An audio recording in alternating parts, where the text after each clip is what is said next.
à tous, je m'appelle Sophia et cette vidéo concerne les énergies astrologiques pour la semaine du 16 au 22 mars.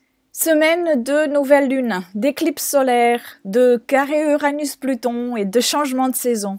Ça en fait pas mal de choses qui se produiront au même temps cette semaine. Nous venons d'avoir Mars qui est venu réveiller ce dernier carré de tension entre Uranus et Pluton la semaine dernière et nous avons même d'ailleurs commencé à sentir cette agitation même avant cela au moment de la pleine lune et donc nous voici au milieu de cette semaine donc tant attendue et devant des événements qui nous propulsent déjà depuis quelque temps dans un nouveau cycle, sans oublier bien sûr que l'on va clôturer aussi l'ancien. Parce que la nouvelle lune se passe à 29 degrés du signe du Poisson, c'est la fin du signe, mais c'est aussi la fin du zodiaque.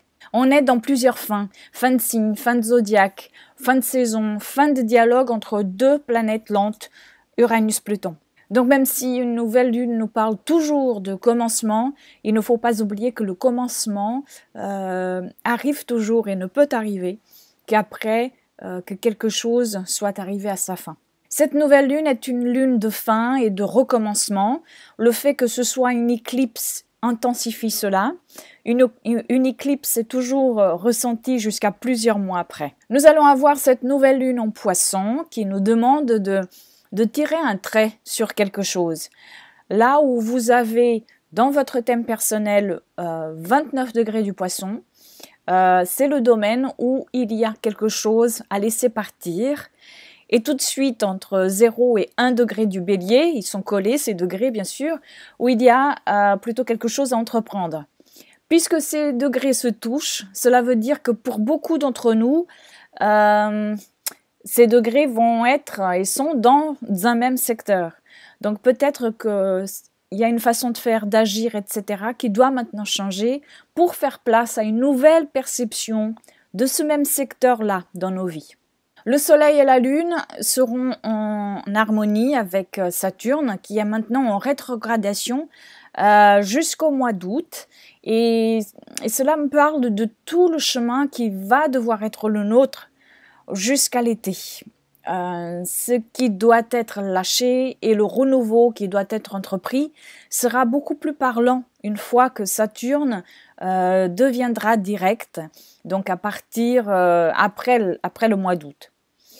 Comme c'est une éclipse et cette éclipse est en harmonie avec Saturne, cela parle de reconstruction, de réhabilitation, de développement et aussi de dissolution de certains blocages qui finiront par intervenir dans le temps, de manière à rendre possible la mise en place de fondations plus solides. Même si pour l'instant, notre pensée, notre mental pourra être un peu dans la confusion, peut-être même dans la négation de cette possibilité.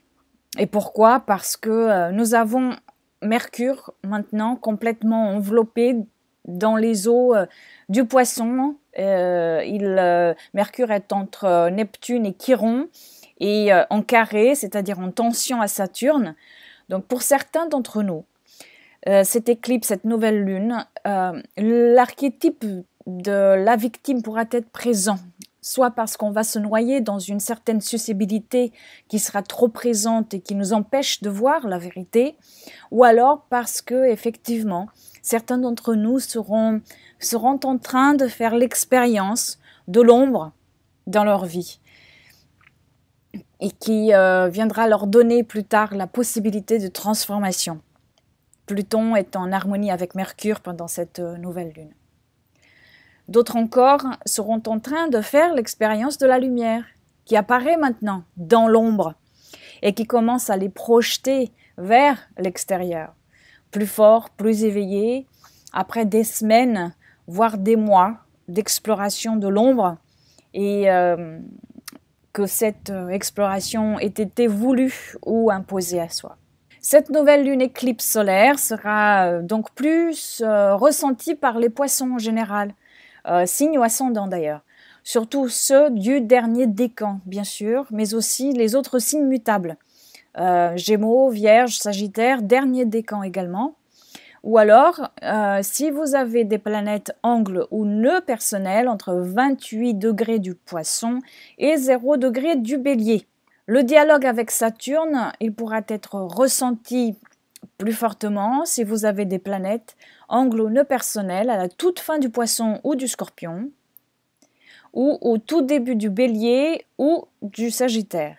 Le dialogue Mercure-Neptune-Saturne sera peut-être plus ressenti si vous avez des planètes angles ou nœuds personnels entre 4 et 11 degrés des signes mutables, Poisson tout d'abord, et puis Gémeaux, Vierge, Sagittaire. Et puis le dernier dialogue, le dialogue transformateur entre Mercure et Pluton, sera quant à lui peut-être plus ressenti si vous avez des planètes angles ou nœuds personnels entre 11 et 15 degrés du Poisson ou du Capricorne. Et puis bien sûr, cette semaine, le grand événement, c'est le dernier carré entre Uranus et Pluton, qui sera exact à la minute près cette semaine, et donc pendant cette nouvelle lune, nous incitant à ne pas stagner et à regarder ce qui a été modifié dans nos vies et dans le monde depuis 2012, ce chemin d'évolution. Quel chemin nous avons pris, qu'avons-nous laissé derrière et qu'est-ce qui est aujourd'hui différent par rapport à avant. Pluton, dans le signe du Capricorne, nous incite à laisser derrière, à abandonner, à détruire ou à transformer les structures qui ne nous laissent plus parler notre individualité de l'être, qui nous sommes au sein d'un collectif. Et puis avec Uranus en Bélier, il nous éveille au pouvoir créateur personnel si l'on accepte de prendre les risques. Le tout pour que la transition se fasse tout d'abord en chacun de nous, pour qu'ensuite elle devienne globale. Donc là où vous avez le Capricorne et le Bélier dans votre thème personnel, c'est où il vous est demandé de faire cette transition Uranus-Pluton. Et comme je le dis très souvent, ce n'est pas un travail facile et qui se termine à un moment exact. Il faut comprendre que ce sont des planètes lentes qui travaillent en nous dans la durée et en profondeur. Et depuis 2012, ces planètes ont traversé plusieurs degrés du Bélier et du Capricorne. Si vous avez donc des planètes angles ou nœuds personnels entre 6 et 15 degrés de ces mêmes signes, vous avez été depuis 2012 et vous êtes encore de ceux qui ont et qui continuent d'être d'une manière ou d'une autre les plus demandés à entrer dans cette transition. Et puis nous allons avoir Vénus qui entre cette semaine dans l'un de ces signes, celui du Taureau. Donc la sensualité, le corps, l'attachement sont quelques-uns des points qui vont prendre une signification particulière pour les 3 semaines à venir, alors que le travail que nous demande le carré Uranus-Pluton est celui en quelque sorte de se libérer. Vénus va nous faire passer par un questionnement qui pourra être très profond pour certains, sur ce que signifie l'attachement et l'appartenance.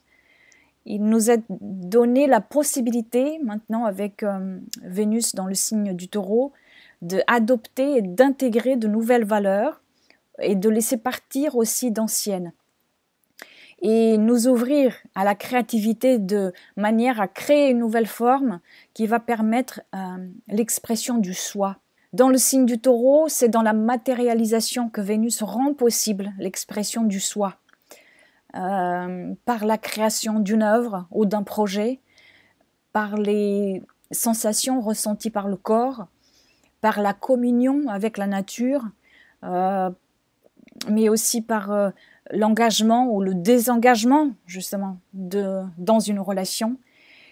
C'est dans le concret, c'est-à-dire l'expérimentation et la création, que l'humain peut se questionner sur l'attachement et l'appartenance. Il va nous falloir quelque chose de l'ordre de la concrétisation, de la manifestation, car c'est la représentation de ce qui nous entoure et qui est parfois indéfinissable. Merci à vous d'avoir regardé cette vidéo. Je vous souhaite une très belle semaine et une très belle nouvelle lune et je vous dis à la semaine prochaine. Merci et au revoir.